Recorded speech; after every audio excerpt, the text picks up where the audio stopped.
So Article 8.3e, and this is at page 85 of the appendix, contains no limitation concerning the parties at all. So the relevant language is that the commissioner has jurisdiction to arbitrate any dispute involving ... any employees of members of the NFL that in the opinion of the commissioner constitutes conduct detrimental. So I will acknowledge that one difference between the provision in the NFL Constitution and the provision that is actually in the employment agreement itself is that the latter provision does contain that limitation. That's why we need the doctrine of equitable estoppel with regard to that provision. Here, by contrast, we don't need that because there is no limitation in the provision itself. But by its terms, 8.3e does not reference the commissioner except as the arbitrator or the NFL. It's quite specific about members of the league, any players or employees of members of the league, or any combination thereof. But missing from that list is the commissioner and the NFL. So, again, our view is the relevant language is any dispute involving any employees. And so what we believe that means, and I don't hear my friend Mr. Hosmer-Henner to dispute this, is that by its terms, once you have, as one of the parties to the dispute, an employee, the provision itself is triggered. Again, there is no... Would this apply if there were a contentious divorce that involves scandalous allegations involving things that occurred while a player was playing for the league? So it would require a determination by the commissioner that the conduct at issue be conduct detrimental to the best interests of the NFL or professional football. Now, as Your Honor may be aware, there will be circumstances in the disciplinary context where there will be conduct detrimental determinations based on the conduct of players off the field as well as on the field. But that is really the limitation here, is that it must be conduct detrimental to the best interests of the NFL. Now, the other thing... How does it work for the commissioner to be a party to the dispute and be arbiter of the dispute? So that goes, Justice Bell, to the question of substantive unconscionability. And I would say two things about that. First, that this court need not reach that question once it concludes that the provision in the NFL Constitution applies, if it agrees with us that there is no procedural unconscionability. And here I think the case on procedural unconscionability is quite clear. I'm certainly aware of no case in Nevada where a $100 million employment agreement negotiated by an expert agent has been held to be procedurally unconscionable. Well, what about due process? I mean, to have a dispute with somebody who's the one deciding the dispute seems like there might be a problem there. Yes, so if the court were to reach the issue of substantive unconscionability, I would make 2 points about the possibility that the commissioner would be the arbitrator. First, that in the context of sports leagues, there is substantial authority for the proposition that it is okay for the commissioner to act as arbitrator even where the commissioner is reviewing his own handiwork in the disciplinary context. Mr. Hosmer-Henner in his reply brief doesn't address any of that authority. We cite decisions from the Second Circuit, the Eighth Circuit, and elsewhere. But I think, Chief Justice Kadish, my second point would be that under this agreement and under the dispute resolution procedures which Mr. Gruden himself attached to the filings below, the commissioner has the authority to designate someone else to serve as the arbitrator. So if the commissioner decided to be the arbitrator here, and I would expect that he wouldn't under these circumstances, but if he were to make the decision that he would designate himself, that he would proceed as the arbitrator, of course he would potentially be exposing himself to a challenge if he were to issue an arbitral award that he was acting out of bias. That's one of the familiar bases for challenging an arbitral award. But our submission is that for purposes of substantive unconscionability, that's kind of an unripe consideration here because the commissioner could designate someone else to serve as the arbitrator. If you look at the cases we rely on, in many of those cases, the commissioner, in fact, has done so. And that would alleviate any concern about bias. Now, again, there's no independent constitutional challenge here. The only relevance of that in Mr. Hosmer-Henner's brief is to substantive unconscionability. And again, the court only gets to that if it concludes that there is procedural unconscionability here. So we would submit that the straightest line to a reversal here is to say two things. First, that the NFL Constitution arbitration provision applies. And one last thing I would say to Justice Pickering on the issue of kind of an outlandish hypothetical, something that has nothing to do with employment, is that it is certainly true that there is one other significant limitation, and that is, the limitation that when you're talking about a situation in which the contract has been terminated, the claims at issue have to have their roots in the contractual relationship. We are in agreement with Mr. Gruden that that is a fundamental principle of California law. Now here, of course, the dispute itself involves the alleged infringement of rights under the contract. Some of the conduct at issue, the alleged leaking of the emails, obviously took place during the contractual relationship. So this is an easy case with regard to that relatively generous. Mr. Gruden have moved to compel arbitration against the NFL and the commissioner under this clause as worded. This clause, as worded, is bilateral in that regard. So again, any dispute involving any employee of a member of the NFL, if he wanted to compel arbitration, he is a party to that dispute, and so by its terms, that provision would be triggered. Now, it would have to be conduct detrimental to the best interests of the NFL, and if the commissioner made a determination that the conduct at issue did not qualify, then, of course, that requirement would not be satisfied. And there are other subparts, as you will be aware, of Article 8.3 that don't contain that limitation. But you could read Article 8 read as a whole to say it reaches disciplinary matters and that 8.3e is a catch-all, but that it does not include the commissioner and the NFL because while it lists everybody else, it doesn't list them. So there is no such limitation on the face of Article 8.3 to disciplinary proceedings. And so this would work the same way. And of course, if you look at some of the other subparts, let's say you have a dispute between two teams. That would not typically involve disciplinary proceedings at all. And yet that would be triggered potentially by other parts of 8.3 and also potentially by 8.3e as a catch-all. Well, but 8.3a would seem to capture that any dispute involving two or more members of the league. Correct. My point is simply that Article 8.3 as a whole is not limited to the context of disciplinary proceedings, and 8.3e does not contain that limitation either. Now, obviously, we also rely on the provision in the employment agreement, and while that provision by its terms does contain the limitation to disputes between, in this case, Gruden and the Raiders, the whole point of the doctrine of equitable estoppel is that there are circumstances in which third parties are able, notwithstanding textual limitations, to invoke arbitration provisions where there is a close relationship between the claims and the underlying contract. And our fundamental submission on that is that when you look at the California cases like Boucher, those are cases where when you have claims that presuppose the existence and the validity of a contract, as was the case in Boucher, and in addition, whereas here the contract is concededly the primary source of the damages. But in Boucher, both the employer and the successor to the employer were co-defendants on the claim, right? That is correct, but I think that Boucher's reasoning was a sort of claim-by-claim analysis, and in Boucher, as in this case, you had claims for intentional interference with an existing contract and prospective contractual relations.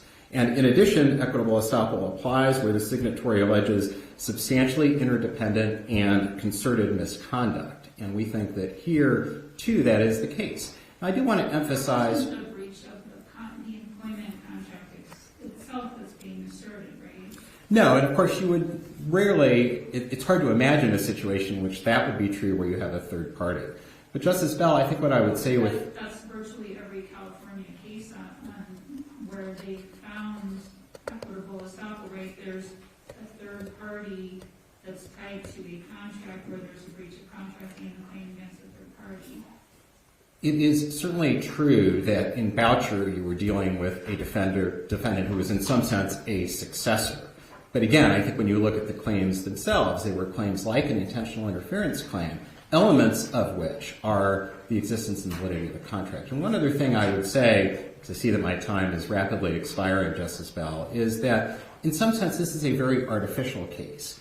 Because but for the fact that for whatever reason the Raiders settled out of this case and paid Coach Gruden an undisclosed sum, this would be a case where we would be operating alongside the Raiders. And to the extent that, Chief Justice Kadish, you're troubled by the fact that this happens to be a case where the commissioner is a party and is the potential arbitrator, I would say that there is no meat on the bones of the allegations that the commissioner was somehow involved in this conduct. It is telling that my friends on the other side are now attempting to supplement the record with articles from ESPN to buttress allegations in the complaint that are completely threadbare.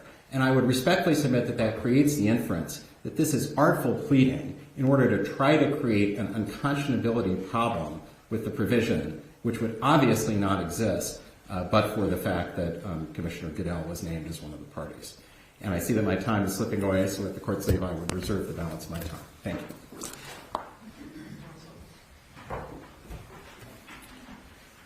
Chief Justice, and may it please the Court, Adam Hosmer-Henner of McDonald-Carano on behalf of Respondent Jon Gruden. There is not a presumption in favor of arbitration when there is not a valid and enforceable contract. Appellants asked this Court to reverse Judge Alf on the basis that there was a buried paragraph in a 450-page document that Respondent never saw, couldn't negotiate, and had no opportunity to modify, while the NFL reserved the unilateral ability to change that NFL Constitution. Did Mr. Gruden not have counsel representing him when he agreed to the contract? That's a factual finding that the District Court made that appellants have not been able to challenge, and that is that he was never provided a copy of the NFL Constitution, and nothing in the record establishes that the verdict... He represents in the contract that he read it. He does, and under California law, that mere representation is insufficient, even if the party represents that they've read the employee handbook or that they read the NFL Constitution. That doesn't show that the lack of an actual opportunity to read those terms, especially when there's no indication that that 450-page document contained an arbitration clause that would affect his substantive rights, that he should have been reading that contract and been aware of it. This is a very lengthy document that is not relevant to Coach Gruden on a day-to-day basis, and that the undisputed testimony below indicates that he didn't receive. But even if he had received it, or some version of the contract, what the NFL parties failed to do was meet their burden to show that the document they introduced was the document that Jon Gruden was provided or that was in effect at the time that he signed his agreement. The only evidence in the record is a generic statement from an NFL attorney saying that attached as Exhibit 3 to the motion is a true and correct copy of the Constitution and bylaws of the NFL. They stretched that to mean that that Constitution was in effect at the time of his employment agreement. They easily could have put in that submission into the declaration. But just as in the Flores... Counsel, are you familiar with our case regarding Uber and Airbnb, where when you download an app, you've agreed to an arbitration provision, and we have found those enforceable? Extremely so, Your Honor. And in those cases, even though the browser wrap and the click wrap type cases, that arbitration clause still has to be available to the individual. So the Blizzard case is one of the cases that was cited from California. And in that case, even if it's the bare minimum, where you're scrolling through a browser wrap, it still has to be available to you. Right. This document was not. It was not provided to him at the time, and there's a difference here. That's the difference between not provided to him and not available. Well, the difference here, Your Honor, is that this could have been available, and they make the speculation that Coach Gruden could have easily requested that from the Raiders. Possibly could have, but it's their burden to show that this document was the one in existence at the time he signed it. In the Flores decision, you had an equally kind of concerning situation where they introduced a version of the document that wasn't signed. And the Southern District of New York said, you failed to meet your burden at the first stage. All you had to do was to show the executed version. They ultimately introduced that upon reconsideration. The court said it's too late. And that's what we have here. It's simply too late for them to introduce the testimony that they said that their witness would testify to. So even if you reviewed some version of the contract, that doesn't mean you reviewed the version and that this version was in effect at the time you signed the agreement. The other factual issue that's dispositive here is that there's no evidence in the record that Commissioner Goodell has issued an opinion that that this dispute involves conduct detrimental to the league. This is not a dispute and not an arbitration clause where the dispute is arbitrable if it involves conduct detrimental. That is not what Section 8.3e says. Section 8.3e only covers disputes where it is the opinion of the commissioner that the conduct is detrimental. If this is a situation where a substitute arbitrator is provided or the commissioner delegates it to another arbitrator, in the event that happens, That subsequent arbitrator doesn't decide the scope of the arbitration clause in the event that there is over the issue of whether the conduct is detrimental to the league. That arbitrator is limited to the decision of whether it is the opinion of the commissioner that the conduct is detrimental to the league. That clause has never been enforced in a situation like this, and nor can it be enforced because it's wholly illusory and one-sided. It would allow, in response to some of your hypotheticals, the commissioner to determine that a private divorce proceeding involved conduct detrimental and thus was referred to arbitration, that a sexual harassment charge against a member of the league involved conduct detrimental, and without any purchase, any ability on the other side to buy into that proceeding or to have awareness in advance that that was going to be subject to arbitration, decide in their unilateral and unfettered discretion that the conduct is detrimental to the league and therefore referred to arbitration. Can you talk about the language of the clause itself? Let's assume for a moment, and I realize it's contrary to your position, if we assume for a moment that Section 8.3E of the NFL Constitution is in effect, does the language itself apply to this dispute? Like if your client were bound by it, let's assume for a moment he's bound by it.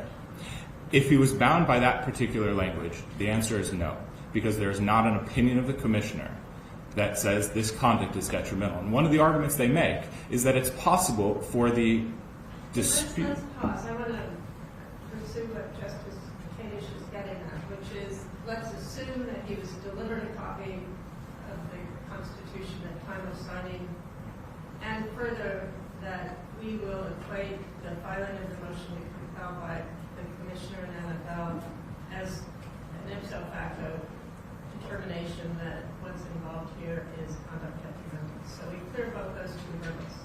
That's by its language. Does 8.3E apply, why or why not? One, because it only applies to current members of the league, and we don't think that the NFL Constitution should apply to former members indefinitely in perpetuity. Number two, it doesn't apply because there has been no factual predicate that the commissioner has issued an opinion that this is conduct detrimental.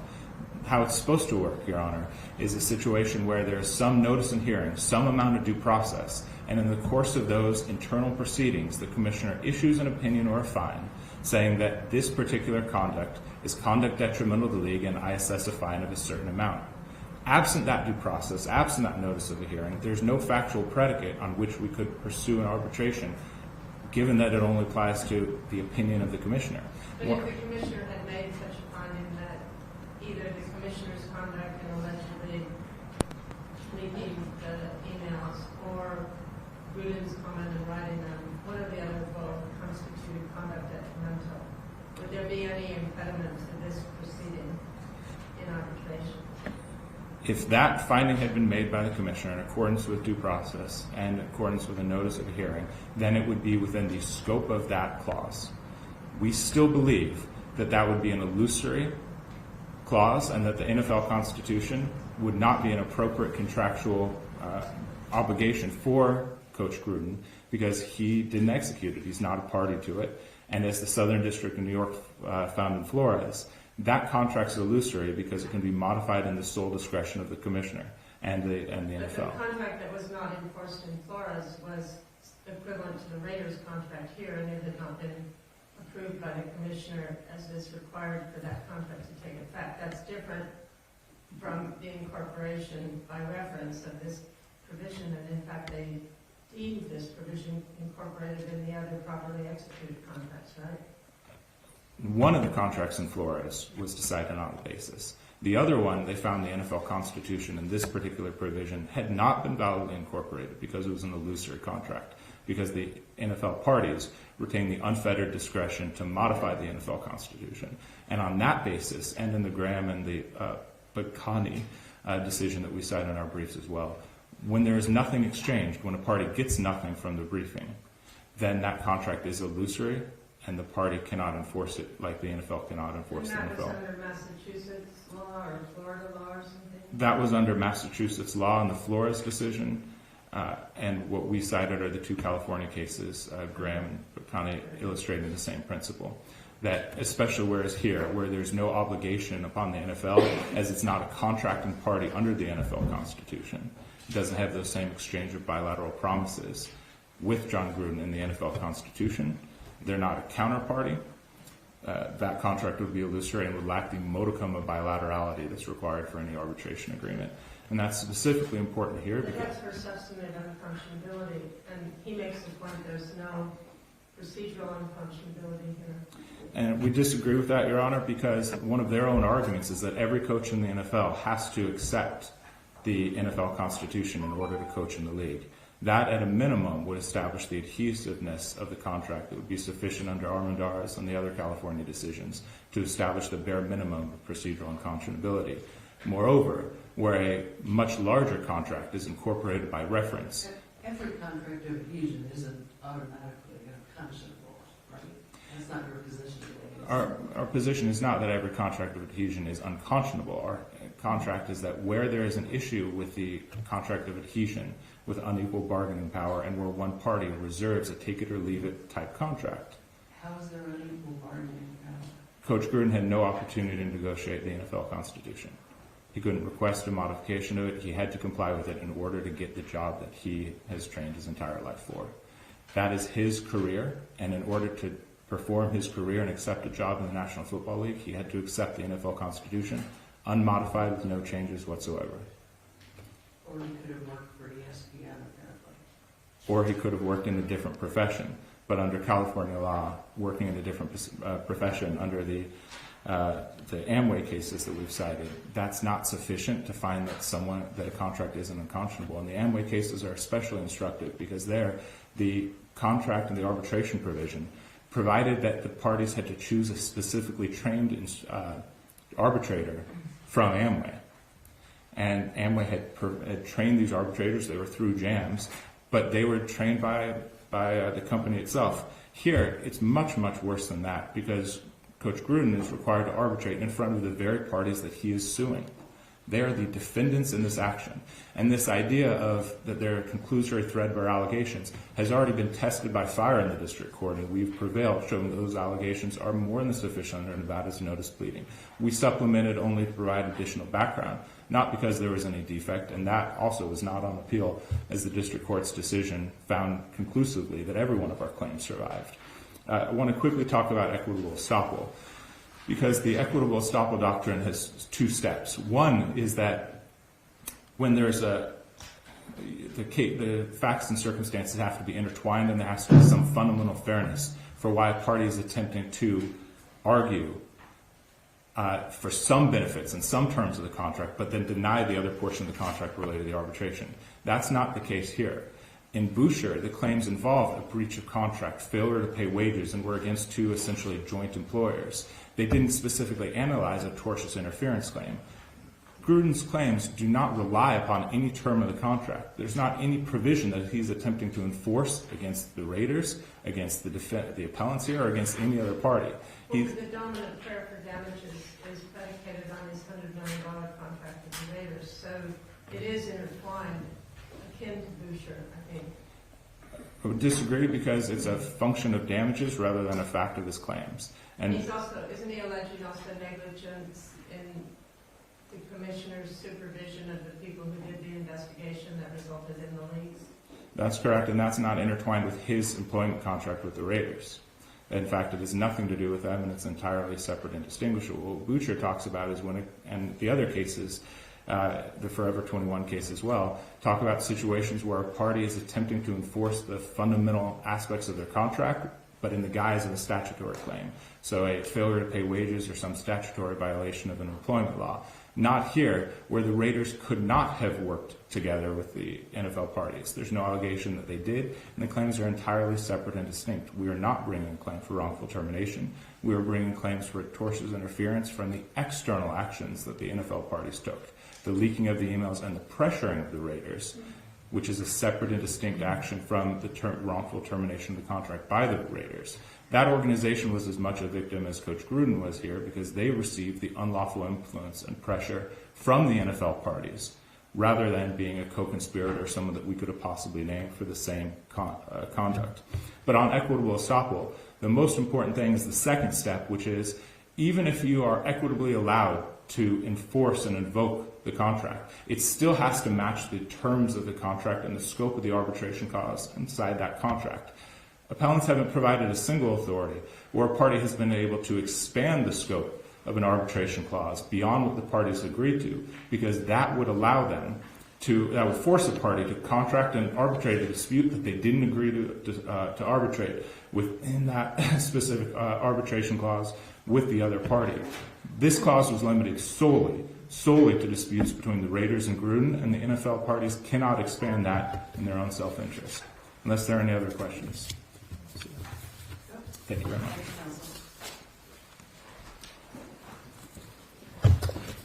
May it please the Court, Chief Justice Kadish and Justice Pickering, both of you asked Mr. Hosmer-Henner whether he was arguing that there is any limitation that would apply here in Article 8.3e. And he conspicuously did not take that invitation and suggest that there was. And I think that that was for good reason. When you look at the language of 8.3e, all that is required is that one of the parties be an employee. The provision itself, of course, refers to the league. And all of this, of course, has to be interpreted against the backdrop of the presumption in favor of arbitration, which would, of course, resolve any doubts about the provision's scope. Mr. Hosmer-Henner instead focuses on the validity of the incorporation. But with all due respect, this suggestion that Coach Gruden should not be held to the terms of the NFL Constitution is disingenuous. If you look at his own declaration at page 575 of the appendix, he does not walk back the contractual representation that he had read and understood the terms of the Constitution. And there is no requirement that the NFL affirmatively provide a copy of the Constitution. Justice Pickering, as you pointed out, the legal standard is whether the incorporated document was known or easily available. And Mr. Gruden himself argued to the district court that the Constitution was readily available on the internet. And Gruden was a longtime NFL coach who is presumably very familiar with all of the rules of the game which are contained in the Constitution and bylaws. His lawyer argues it was hard to find on the internet. If you type NFL Constitution into Google, it is the first search that comes up. But again, I'm happy to sort of rest on the fact that there was no request here and that he affirmatively represented that he had read it. The version that was introduced indicated on its face that it had not been amended. And with regard to the conduct detrimental determination, it's enough the commissioner, by moving to compel arbitration, had made that determination, and at a minimum, he could make it in the arbitration as a delegated issue. With my remaining 10 seconds on the issue of procedural unconscionability, all that I would say is that Chief Justice Kadish was exactly correct. The mere fact that something is a contract of adhesion is not enough, and here what we're really talking about is a single term that in Mr. Hosmer-Henner's view, the Raiders would not have negotiated away. No surprise there, because the incorporation of the Constitution is central, it contains the rules of the game, and it's faintly preposterous to suggest that a longtime coach who is represented by a savvy agent should not be held to those terms, including the arbitration provision. We would submit that the district court's order should be reversed. Thank you. All right, thanks, counsel, for your briefs and your arguments. This matter will stand submitted and will be at ease for a few minutes while we reset for our next part.